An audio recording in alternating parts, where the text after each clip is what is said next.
अस्सलाम वालेकुम एवरीवन। सो हम बात करने लगे हैं हमारे कार्डियो में इन प्रिपेयर फॉर एमआरसीपी सीरीज़ में ब्रुगाडा सिंड्रोम और एरिथमोजेनिक राइट वेंट्रिकुलर कार्डियोमायोपैथी की दो ऐसी डिजीज़ हैं जो बहुत ज़्यादा क्वेश्चंस में आती हैं और ये बहुत ही रेयर सी हैं। मतलब कि मुझे इनके बारे में हमने पहले शायद एमबीबीएस में इतना गौर ना किया हो या गौर से पढ़ा ना हो, तो इनको ज़रा थोड़ा सा याद रखिएगा। इनमें छोटी छोटी सी बातें हैं, एमसीक्यू में टिपिकली वही लिखी होती हैं और आपका आंसर ठीक हो जाता है।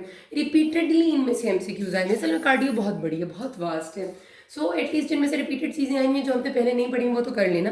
तो ब्रुगाडा सिंड्रोम क्या है सबसे पहले देख लेते हैं। This is an inherited disorder and inherited as autosomal dominant. ठीक है, पहला एमसीक्यू ये कि ये डिसऑर्डर के ऑटोसोमल डोमिनेंट। फिर एक एमसीक्यू के कॉमन किसमें है, तो ये मुझे बड़ा फजूल एमसीक्यू लगता है कि एथनिसिटी क्यों पूछते हो भाई, हम किस किस का याद रखेंगे कि कौन सा कॉकेशियंस में कॉमन है तो कौन सा ब्लैक अफ्रीकन में। लेकिन जिन क्वेश्चन जो पूछने एटलीस्ट उनका याद रखे, तो ये मोस्ट कॉमन इन एशियंस है। ठीक हो गया। देन इसमें प्रॉब्लम क्या होती है, क्योंकि ये एक ऑटोसोमल डोमिनेंट डिसऑर्डर है, इनहेरिटेड है, तो जो इसमें प्रॉब्लम चल रही है वो ये है कि there is a defect in myocardium protein. मतलब एक ऐसा जीन डिफेक्टिव है, जीन का नाम भी एमसीक्यू में था SCN5।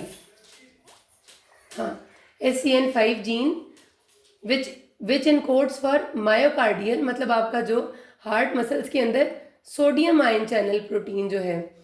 सोडियम चैनल आपको पता है बहुत इंपॉर्टेंट्स होते हैं डीपोलराइजेशन में, और सोडियम आयन चैनल प्रोटीन्स को इनकोड करते हैं SCN5A जीन।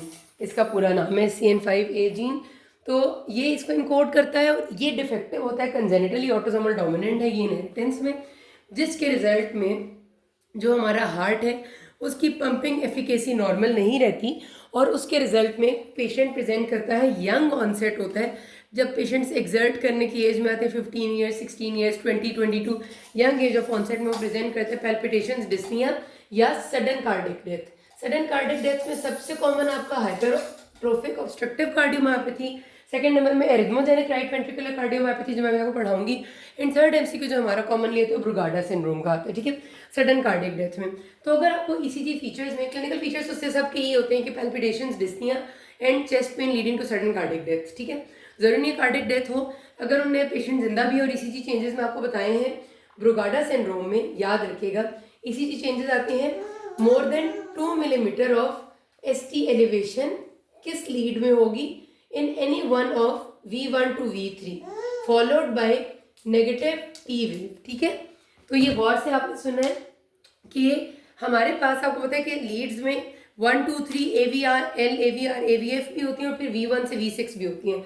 तो जो चेस्ट लीड्स हैं आपकी V1 to V3, उनमें ये जो आपका बनता है, this is P, then this is QRS and then this is QRS के बाद दिस इज T।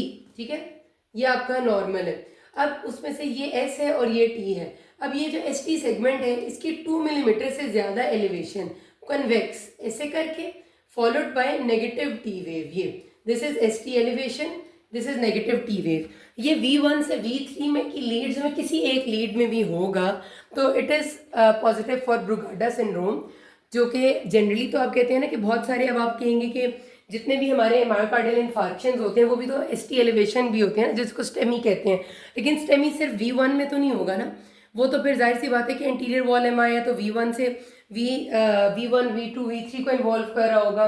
इसी तरह लेटरल वॉल MI है तो फिर वो साथ AVL भी होगी, इन्फीरियर है तो 2, 3 AVF होंगी, साथ लेटरल और चेस्ट लीड्स भी होंगी ना ब्रुगाडा। और यंग पेशेंट्स में MI के चांसेस नहीं होते, यंग पेशेंट्स में इनमें से कोई सिंड्रोम ही होता है तो MI होता है मोस्ट कॉमनली किताबों के मुताबिक। क्लिनिकली आजकल यंग में भी MI हो रहा है, जो बहुत ही अनकॉमन बात है क्योंकि खाने बहुत ख़राब हैं, हाइपर कोलेस्ट्रोलीमिया है, स्मोकिंग है, डाइटरी हैबिट्स बुरी हैं। लेकिन किताबें अभी तक यही कहती हैं कि यंग का MCQ आएगा, साथ इनमें से कोई एक फीचर आएगा, या तो HOCM का फीचर होगा या वो आपको बता देंगे कि ECG showed convex ST elevation in lead V1 and V2 followed by negative T wave. तो बताएं क्या था वो ब्रुगाडा सिंड्रोम था और इसकी मैनेजमेंट क्या होती है। इसमें याद रखना डायग्नोस्टिक क्या है, एक तो ECG चेंज है, दूसरा अगर आप फ्लेकेनाइट देंगे कैल्शियम चैनल ब्लॉकर तो पहले ही कार्डिक जो सोडियम चैनल प्रोटीन है वो उसकी म्यूटेटेड है, पहले ही वो डीपोलराइजेशन ठीक नहीं कर रहा, ऊपर से आप फ्लेकेनाइट देते हैं, कैल्शियम चैनल ब्लॉकर दे देते हैं, तो मज़ीद वो उसका जो डीपोलराइजेशन वाला सिस्टम ख़राब होता है और ये जो आपका ECG चेंजेस हैं ये प्रोमिनेंट हो जाते हैं।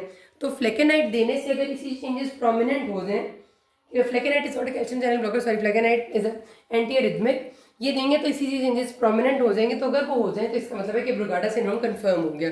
तो आपने इसकी ट्रीटमेंट में ये करना है कि फीवर को पैरासीटामोल से ट्रीट करना है, अगर पेशेंट फेब्राइल है। अल्कोहल भी इसको प्रेसिपिटेट करनी है तो अल्कोहल नहीं देनी। उसके साथ साथ आपने अवॉइड करनी है जो ड्रग्स इसको प्रेसिपिटेट करती हैं, जिसमें फ्लेकेनाइड है, लिथियम है और TCAs, ट्राइसाइक्लिक एंटी डिप्रेसेंट्स। और ये आपका MCQ आता होता है कि एक पेशेंट था यंग, डायग्नोज हुआ नया नया बाइपोलर डिसऑर्डर के साथ, और उसको मेडिसिन स्टार्ट की गई। देन उसको अचानक से प्रेजेंट किया ऑनसेट ऑफ पैल्पिटेशन, डिस्नी और चेस्ट पेन सवेयर के साथ, देखा ECG में ये टिपिकल चेंजेस थे। तो आप बताएं कि आपको क्या लग रहे हैं। तो लिथियम से प्रेसिपिटेट जो हुआ, क्योंकि बाइपोलर डिसऑर्डर के लिए उसे लिथियम दी गई थी, तो ब्रुगाडा सिंड्रोम है। ये भी आपका MCQ का था, याद रखना, ये इसके प्रेसिपिटेटिंग फैक्टर्स हैं। देन ट्रीटमेंट में इसकी सिर्फ और सिर्फ हमारे पास इम्प्लांटेबल डीफिब्रिलेटर है, ICD, इम्प्लांटेबल कार्डियोवर्टर डीफिब्रिलेटर लगा देते हैं और अवॉइड करते हैं इन सारी ड्रग्स को। तो दिस ऑल, किसी कोई मसला भी, थैंक यू।